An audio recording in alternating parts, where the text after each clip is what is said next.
Hello guys, learn computer के एक नए एपिसोड में आपका स्वागत है। दोस्तों, आज के इस वीडियो में हम बात करेंगे एप्लीकेशन एरियाज ऑफ कंप्यूटर के बारे में, यानी कि कंप्यूटर के कार्यक्षेत्र के बारे में। सिंपल वर्ड में कहें तो दोस्तों, आज हम बात करेंगे कि हमारे कंप्यूटर को आज हर एक फील्ड में इस्तेमाल किया जाता है। तो ऐसे में कौन कौन सी फील्ड हैं जहाँ पर कंप्यूटर को सबसे ज़्यादा यूज़ किया जाता है और सबसे ज़्यादा कंप्यूटर के यूजर्स होते हैं।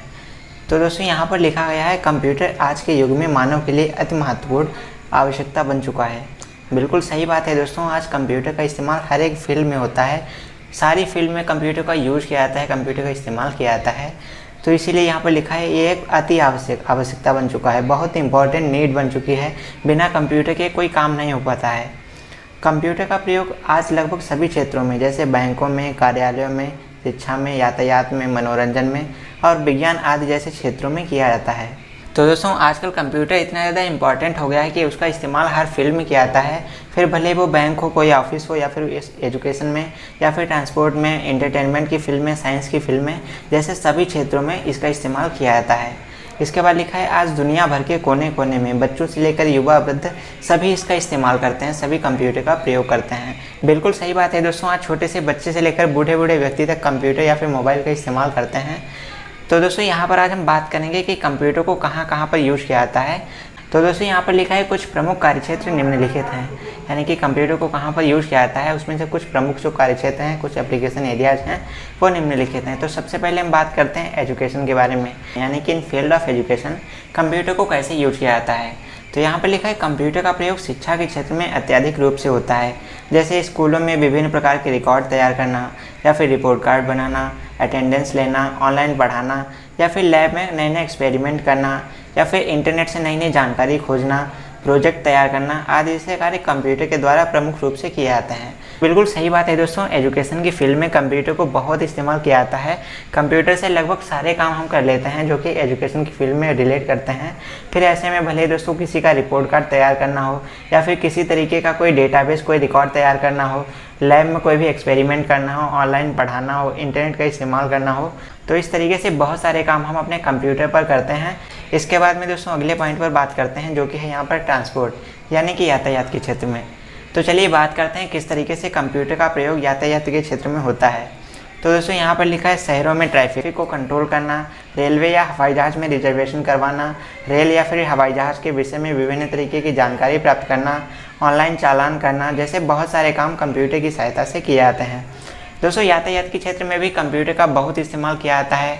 जैसे दोस्तों कोई भी टिकट बुक करना हो, कोई फ़्लाइट बुक करना हो, और दोस्तों इसके अलावा किसी भी तरीके की फ़्लाइट के बारे में जानकारी लेना हो, या फिर किसी भी ट्रेन के बारे में जानकारी लेना हो, या फिर दोस्तों किसी भी तरीके के चालान काटना हो, तो दोस्तों इस तरीके के बहुत सारे काम हम अपने कंप्यूटर से कर लेते हैं, और इससे हम अपना काफ़ी समय और मेहनत भी बचा लेते हैं। और दोस्तों इसके बाद में बात करते हैं अपने अगले पॉइंट पर, जो कि इन बैंकिंग, यानी कि बैंकों में। तो चलिए बात करते हैं कि किस तरीके से बैंकों में कंप्यूटर का इस्तेमाल किया जाता है और कैसे कंप्यूटर बैंकों के लिए हमारे लिए उपयोगी साबित होते हैं। तो दोस्तों यहाँ पर लिखा है, पहले बैंकों में खातों के लिए बहुत से रजिस्टर बनाने पड़ते थे, और उन रजिस्टर के माध्यम से बैंक के सभी कार्य संपन्न हो पाते थे। यदि किसी को अपने अकाउंट संबंधित जानकारी चाहिए होती थी तो उसे खोजने में बहुत समय लगता था। दोस्तों, यहाँ पर बिल्कुल सही बात लिखी गई है कि पहले के टाइम पर जब कंप्यूटर वगैरह नहीं हुआ करते थे, घरों में बैंकों में कंप्यूटर नहीं होते थे, तो ऐसे में दोस्तों अगर किसी का अकाउंट खोलना हो, या फिर किसी के लिए कोई ट्रांजैक्शन करना हो, रुपए जमा करने हो, रुपए निकालने हो, तो ऐसे में जो भी डेटाबेस तैयार किया जाता था, रिकॉर्ड होते थे, उनमें दोस्तों बार बार एडिट करना होता था, और इसके लिए बहुत सारे रजिस्टर का इस्तेमाल किया जाता था जिन पर रिकॉर्ड को लिखा जाता था। तो ऐसे में दोस्तों वहाँ पर अगर किसी स्पेसिफिक बंदे के लिए, कोई व्यक्ति के लिए अगर पैसे निकालना या फिर जमा करने के लिए कोई रजिस्ट्री करनी होती है, तो वहाँ पर बहुत सारा टाइम लगता था। एक एक अकाउंट के बारे में डिटेलिंग रखना या फिर उसके रिकॉर्ड तैयार करने में बहुत समय लगता था। लेकिन दोस्तों जब से कंप्यूटर का इस्तेमाल हुआ, कंप्यूटर आ गए, तो तब से ये सारा काम मिनटों में हो जाता है। तो यहीं पर लिखा है दोस्तों, लेकिन कंप्यूटरों का प्रयोग होने से बस पलक झपकते ही सारी जानकारी प्राप्त हो जाती है, और किसी भी अकाउंट संबंधी कार्य बहुत जल्दी से हो जाते हैं, और इसके अलावा कम समय में होने पर भी हम एटीएम से पैसे निकाल सकते हैं। अब देखिए दोस्तों, कितनी अच्छी बात है यहाँ पर लिखी गई है कि कंप्यूटर का इस्तेमाल करने पर हम पलक झपकते ही अपनी सारी जानकारी प्राप्त कर सकते हैं, अपने अकाउंट संबंधी सारी डिटेल्स प्राप्त कर सकते हैं, कितने पैसे हमारे बैंक अकाउंट में हैं, कितने हमने निकाले हैं, कितने जमा किए हैं, इस तरीके की सारी जानकारी हम चंद सेकंडों में पा लेते हैं।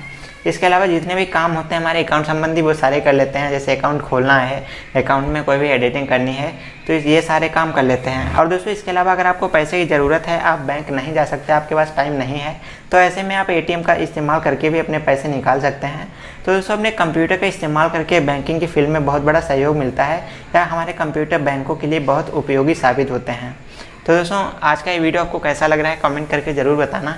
चलिए चलते हैं अपने अगले पॉइंट पर, जो कि यहाँ पर लिखा है डिफेंस, इन डिफेंस यानी कि सेना में।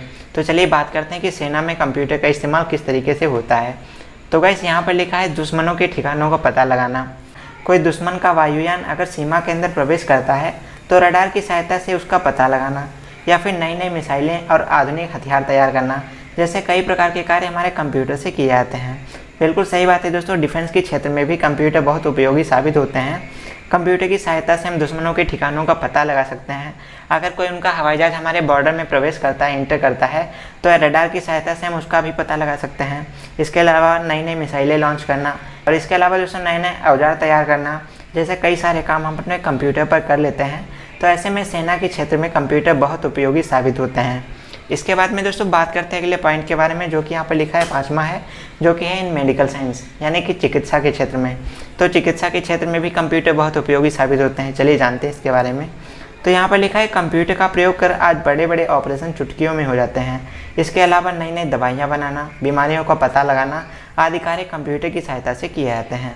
बहुत सही बात है दोस्तों, कंप्यूटर का उपयोग करके आज बहुत बड़े बड़े ऑपरेशन हम लोग चुटकियों में कर लेते हैं। इसके अलावा नई नई दवाइयाँ बनाना, दवाइयाँ भी बनती हैं, बीमारियों का पता लगाया जाता है। जैसे एक्सरे मशीन से हम लोग एक्सरे कर लेते हैं। कई तरीके की मशीनें होती हैं जिनसे हम बीमारियों का पता बहुत जल्दी लगा लेते हैं, सेकंडों में पता चल जाता है। तो इस तरीके से दोस्तों मेडिकल साइंस की फील्ड में भी कंप्यूटर का बहुत बड़ा हाथ है, या कहें तो कंप्यूटर मेडिकल की फील्ड में बहुत उपयोगी साबित होते हैं। इसके बाद में दोस्तों बात करते हैं आज के हमारे लास्ट पॉइंट के बारे में, जो कि है इंटरटेनमेंट यानी कि मनोरंजन के क्षेत्र में। तो दोस्तों ये भी एक बहुत अच्छा सा पॉइंट है कि मनोरंजन के क्षेत्र में हम अपने कंप्यूटर को कैसे यूज कर सकते हैं। तो यहाँ पर लिखा है कंप्यूटर के प्रयोग किए जाने के बाद मनोरंजन का साधन का विस्तार हुआ है। बिल्कुल सही बात है दोस्तों, आजकल आप अपने स्मार्टफोन में, अपने कंप्यूटर पर, अपने लैपटॉप पर बहुत तरीके से इंटरटेन करते हैं खुद को। भले फिर दोस्तों ऐसे में आप चाहे अपने मोबाइल पर कई तरीके के गाने सुन सकते हैं, उसके अलावा वीडियो गेम्स खेल सकते हैं, इंटरनेट का इस्तेमाल कर सकते हैं, विभिन्न तरीके की मूवी देख सकते हैं, गाने सुन सकते हैं, ऑडियो सुन सकते हैं, वीडियो देख सकते हैं। इस तरीके से अपने मोबाइल में काफ़ी चीज़ें डाउनलोड कर सकते हैं और उसका इस्तेमाल करके आप खुद को एंटरटेन कर सकते हैं। दोस्तों आजकल मोबाइल फ़ोन्स, स्मार्टफोन्स, कंप्यूटर का इस्तेमाल बच्चे से लेकर बूढ़े सभी करते हैं, और ऐसे में दोस्तों इनका इस्तेमाल करके खुद को एंटरटेन करते हैं। तो दोस्तों इस तरीके से हम कह सकते हैं कि मानव जीवन के लिए कंप्यूटर बहुत ही उपयोगी साबित होते हैं, और कंप्यूटर की सहायता से हम बहुत बड़े बड़े काम बहुत चुटकियों में कर लेते हैं। तो दोस्तों आज की इस वीडियो के लिए बस इतना ही। वीडियो आपको कैसा लगा कमेंट करके ज़रूर बताइएगा। लेकिन दोस्तों वीडियो को ख़त्म करने से पहले मैं आपको बताना चाहता हूँ कि इससे पहले हमने बात की थी कंप्यूटर की कमियों के बारे में, और उससे पहले दोस्तों हमने बात करी थी कंप्यूटर की विशेषताओं के बारे में। आज हमने बात की है कंप्यूटर के कार्यक्षेत्र के बारे में, और दोस्तों उससे पहले हमने बात की थी कंप्यूटर की कमियों के बारे में, और दोस्तों उससे भी पहले हमने बात की थी कंप्यूटर की विशेषताओं के बारे में, और दोस्तों उससे पहले हमने बात की थी कंप्यूटर की ओरिजिन के बारे में, कंप्यूटर की उत्पत्ति कैसे हुई। और इसके अलावा हमने IPO सिस्टम, ब्लॉक डायग्राम्स, सारी चीज़ें कवर कर ली है दोस्तों। कंप्यूटर की डेफिनेशन, कंप्यूटर की हिस्ट्री, कंप्यूटर के अंदर IPO सिस्टम क्या होता है, और कंप्यूटर की परिभाषा, यानी कि दोस्तों चैप्टर 1 के अंदर हमने काफ़ी सारे पॉइंट क्लियर कर लिए हैं। तो अगर आप कंप्यूटर के स्टूडेंट हैं या फिर कंप्यूटर से रिलेटेड जानकारी लेना पसंद करते हैं, तो एक बार हमारे चैनल पर ज़रूर से विजिट कीजिएगा। वहाँ पर आपको कंप्यूटर से रिलेटेड बहुत सारी ऐसी जानकारी मिलती है जो कि हर एक कंप्यूटर यूज़र के लिए, हर एक कंप्यूटर स्टूडेंट के लिए बहुत ही इंपॉर्टेंट होती है। तो दोस्तों हम मिलते हैं आपसे एक और नए वीडियो के साथ। वीडियो कैसा लगा कमेंट करके ज़रूर बताइएगा। तो चलिए मिलते हैं आपसे एक और नए वीडियो में, तब तक के लिए बने रहिए हमारे साथ। नमस्कार।